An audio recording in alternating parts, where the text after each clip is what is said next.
So what is a stomach ulcer? It's basically a breakdown of the tissues. Now let me give you a scenario here. It was probably about maybe 20 years ago, a couple of Australian doctors in Western Australia discovered that Helicobacter pylori caused stomach ulcers. You've heard of that theory? They even put Helicobacter pylori bacteria into some people's stomach and got stomach ulcers. So we had a man do our program from South Africa, and he and his wife came. He was not interested in being at our retreat, but his wife had paid the full amount, so he came, reluctantly. And when I'm talking to him, he's about 57, he did not want to answer my question. He answered them abruptly and shortly. He wasn't annoyed at me. I know he was annoyed at his wife that he was even there. I said to him, "Do you drink water?" "Yep, 2 litres a day." So I just moved on from that. I didn't ask any more questions. I said, "Do you want any medication?" He said, "Yes, I'm on a different antibiotic every month to kill the Helicobacter pylori in my stomach because I have had stomach problems for 25 years. I've been all over the world." So the latest thing he was trying was antibiotics because they found he had Helicobacter in his stomach. I said, "Oh, how long have you been on this program?" He said, 4 months. So he's had 4 doses of Helicobacter pylori, and guess what? It's still there and he's still got the stomach pain. I said, "Are you interested in trying an alternative to your medication?" He said, "No, I'm very happy with my medication. Thank you very much." And I always give everyone respect. I respect everyone's choices. Isn't that our God-given right? Absolutely. I just said, "Oh," and I left it there. Now, after the first lecture where I talked about the body's ability to heal itself, so that we have a problem, we should be looking at how the body heals and work with it. He and his wife, and she was on the medication too, they came straight up to me. He said, "That made more sense than anything I've ever heard. I'm willing to do what you suggest." I said to him, "I have no authority over your medication."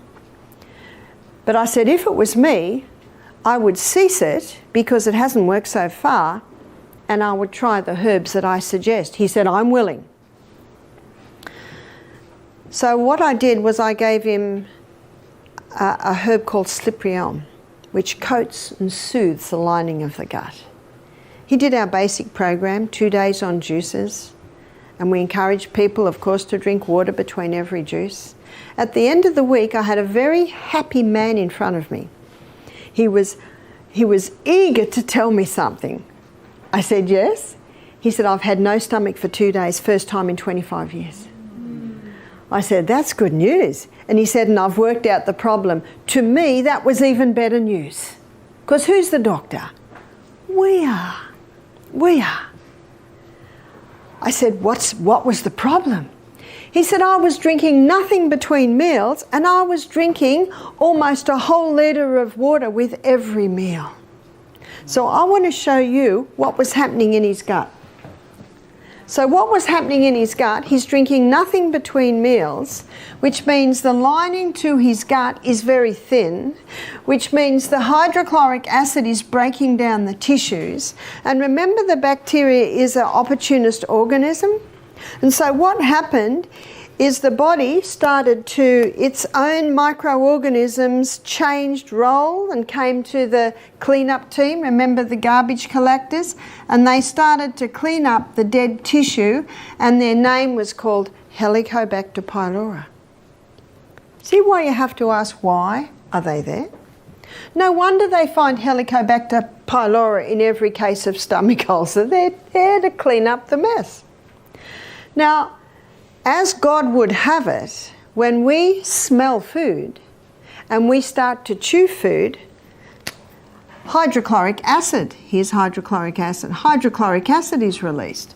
And hydrochloric acid connects with pepsinogen to release pepsin, which breaks down protein, but hydrochloric acid does something else. It's antifungal, antibacterial. And so it has the ability to wipe out these guys. And just as hydraulic acid is considering going down and wiping these guys out, he has a big glass of water. And what does water do to hydrochloric acid? It just dilutes it. So Helicobacter pylori is chomping away at the dead tissue and it goes, whew, that was close. Chomp, chomp, chomp. What this man discovered is that he was drinking water at the wrong time. Do you remember I said to you earlier, I said, how much water do you drink a day? And he said 2 litres. And because he was a little bit abrasive with all his answers, I decided not to push it anymore. So now he drank early in the morning. He stopped drinking half an hour before his meal. That half an hour before the meal immediately thickened that mucosa wall. The water he had the day before fed the hydrochloric acid that's made in the liver. So let's have a look at what's happening now. Now being at the health retreat, he's drinking water at the right time between meals. His mucosa wall is getting thick.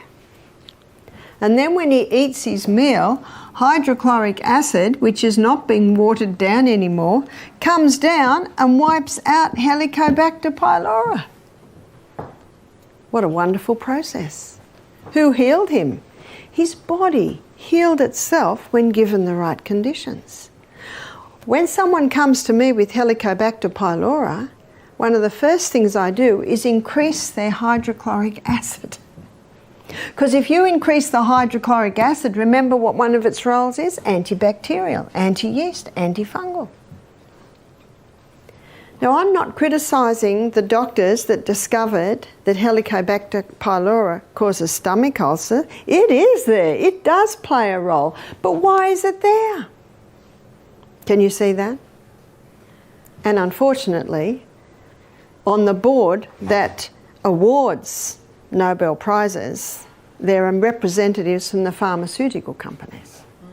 So we won't go any further there, and I certainly am not saying people that get Nobel Prizes don't deserve it. Absolutely they do, because of their great work.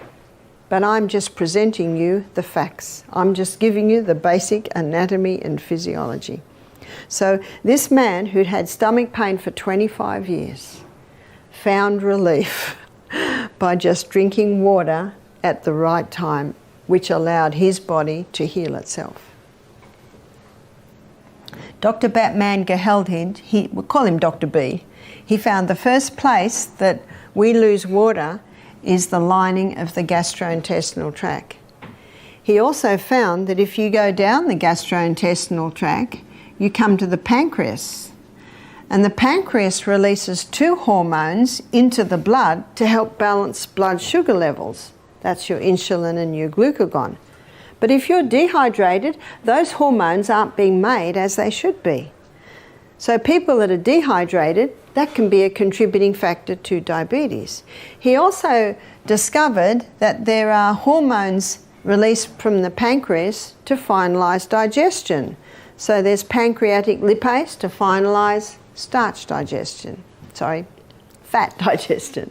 There's pancreatic amylase. That's what finalises starch digestion. There's trypsin and chymotrypsin that finalise protein digestion. Now, they're all made out of water. If you don't have enough water, your digestion will be compromised. At every stage, water is needed for every body function.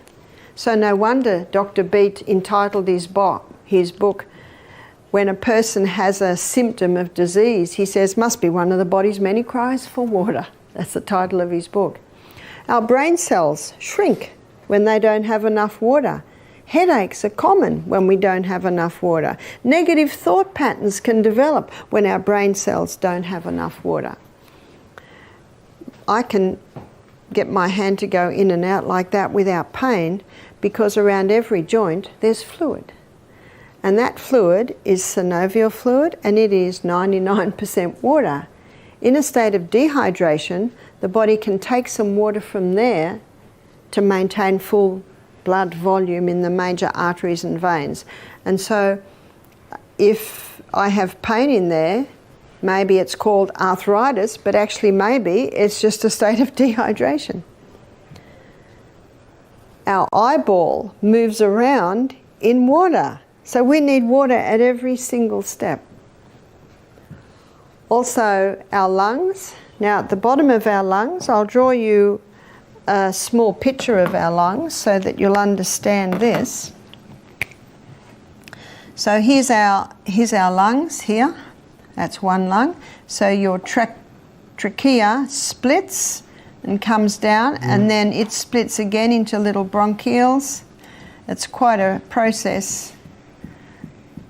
And then at the end of every bronchiole, looks like a little bunch of grapes, but they're alveoli. So at the end of the bronchioles, you've got the alveoli, and this is where the gaseous exchange takes place. Over every alveoli, there's a little blood capillary network, and it is in that blood capillary network where the oxygen is picked up from the alveoli, and the blood drops the carbon dioxide and we breathe out. In every alveoli, there's a minuscule droplet of water. And because of the surface tension of water, when you breathe out, that little alveoli collapses, which allows all the carbon dioxide, the majority of it, to be breathed out. So that now when you breathe in, you can breathe in more oxygen. In a state of dehydration, that little droplet of water is not as it should be, which means that doesn't totally collapse when you breathe out, which means you can't get your full quota of oxygen. But what also happens, the body, to prevent the water loss, it can start constricting the little bronchioles so that we don't lose water. And so one of the signs of dehydration can be constricted breathing. The blood gets very thick in dehydration. Our blood needs to be nice and thin so the heart can pump it easily, so that the little filtering units in our kidneys can filter it with ease. So water is needed for every single body function. I'm going to give you a story of a man that came to our retreat who had three main problems. He had chronic headaches, which he took a lot of painkillers for. He had a very congested chest, and also he had terrible lower back pain. Did you know that 75% of weight held in your lower back is held by water? The other percentage, of course, is taken with your ligaments, your muscles. And so a state of dehydration, lower back pain is quite common. So that's what this man had. And when I was consulting with him, I said to him, "How much water do you drink a day?" He said, "Oh, I don't drink water."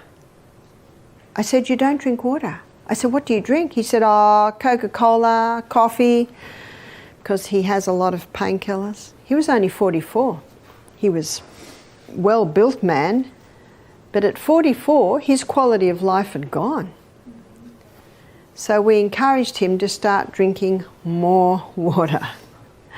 By the end of the week, the headache had gone. By the end of the week, the lower back pain had certainly eased, and his lungs were a little freer. I saw him 5 weeks later. He jumped out of the car with a big smile on his face and had a 2-litre, you'd say 2-quart bottle of water. He said, "I'm drinking 4 litres a day."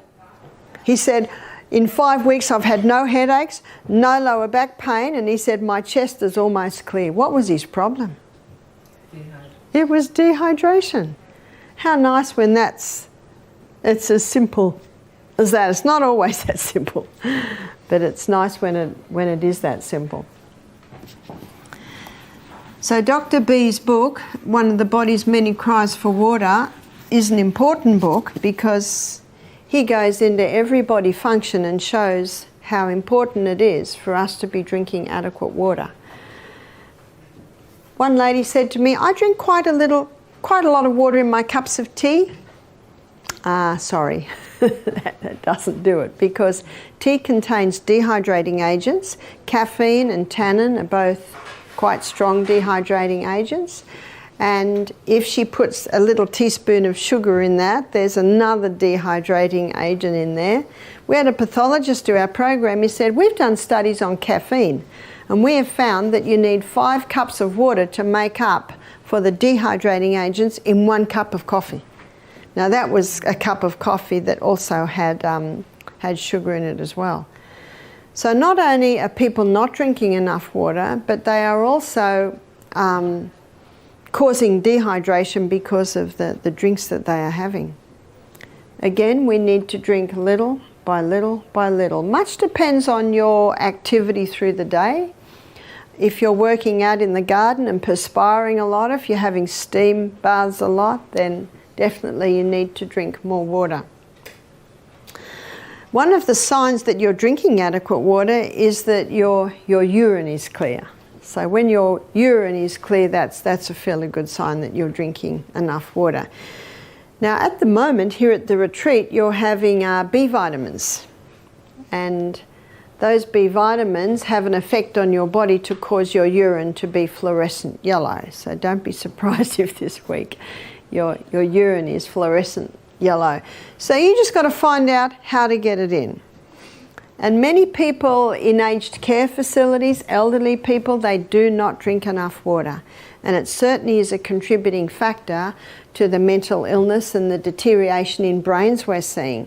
In Australia, there are 1,700 cases of Alzheimer's being diagnosed every week. Now that's a bit scary. Did you know that God never meant our brain to deteriorate? And tomorrow we're going to go to the brain, and tomorrow I'm going to show you how you can get brighter and smarter and wiser with age. Brains should not be deteriorating. Have you read of Alzheimer's or dementia in the Bible? I certainly haven't. And before the flood, you know, people were living till they were 700 and 800 years old. We're getting people today who are showing signs of dementia and Alzheimer's in their 40s. And in their 50s, and that this should not be. And it's often not just one point, often it's several points, but one is certainly dehydration. So I'll give you a story to illustrate. We had a lady came and did our program a few years ago now, it's probably about 6 years ago now. She was 45 and she brought her mother who had dementia. So we always say if someone has Alzheimer's or dementia, they will need to have a carer with them. Because we're not a hospital, we just teach you how to give your body the conditions for healing. When the mother first arrived, so the mother was probably early 70s, I went into the bedroom and she was just standing there looking out the window. And she looked at me, she didn't seem to even know who I was or acknowledge me. So I talked to the mother, well, I couldn't say much to the mother, but I talked to the daughter, and I found out she hadn't drunk any water for 2 days.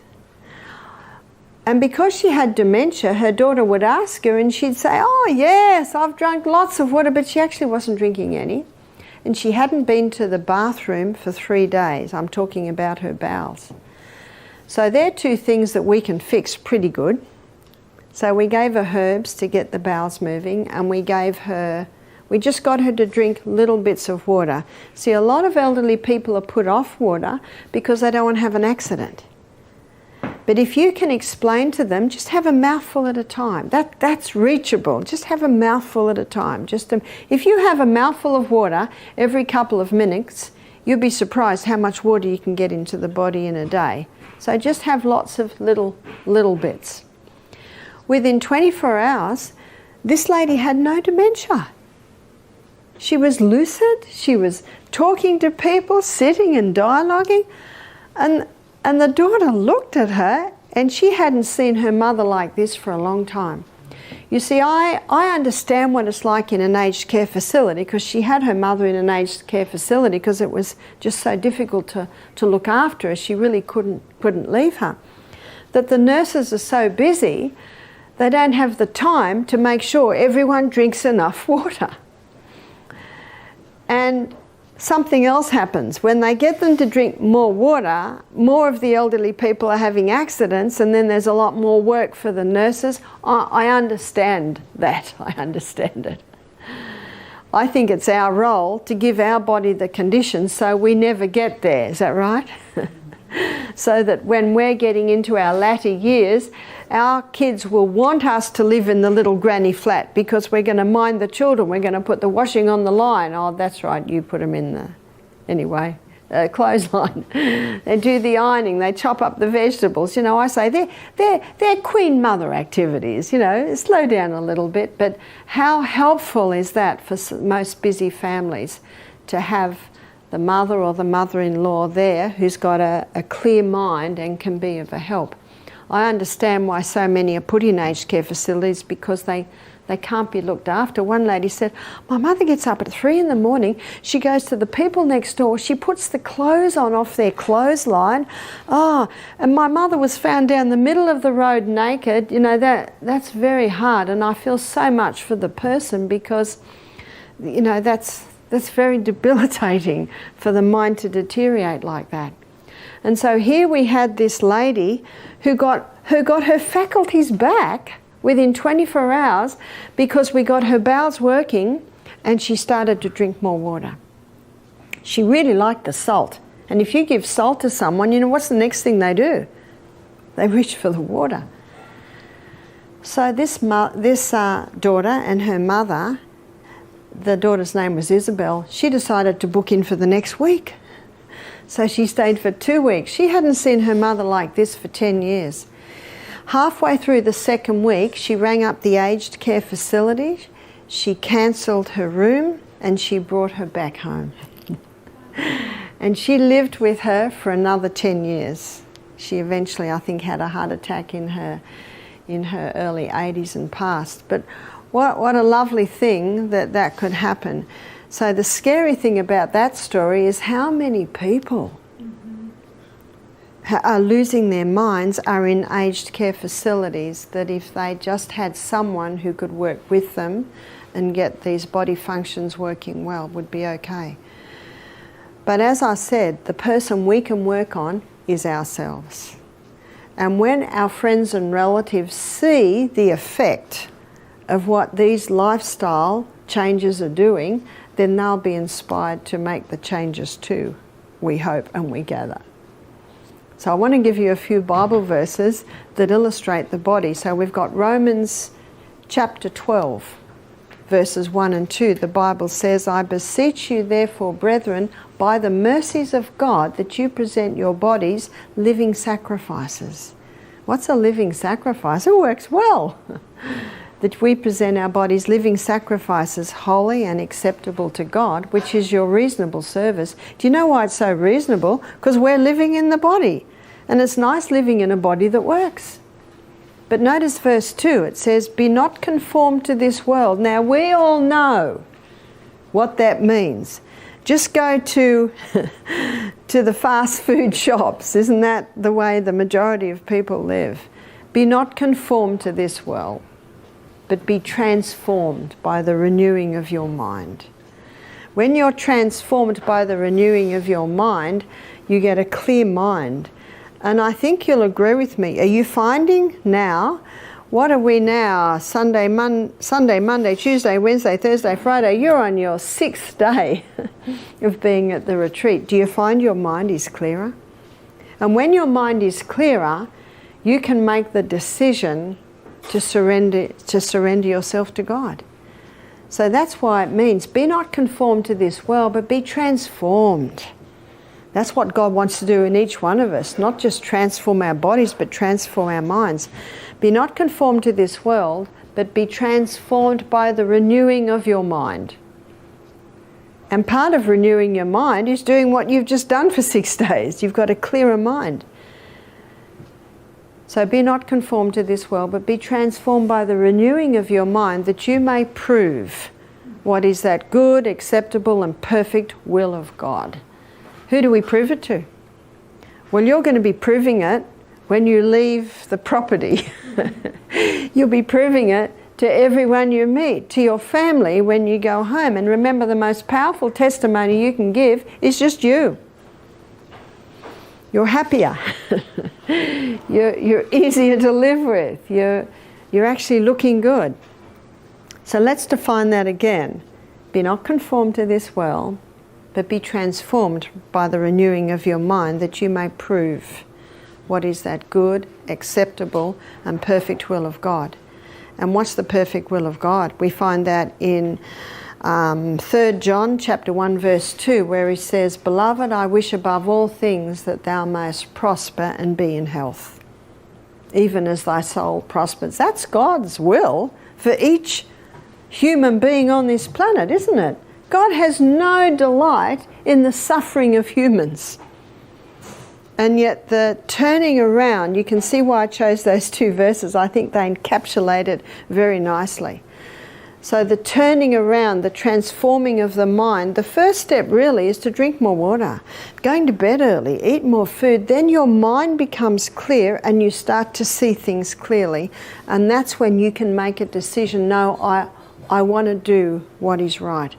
I want to show respect to this incredible body that God has given me. I want to be a faithful sentinel over the body that God has given me.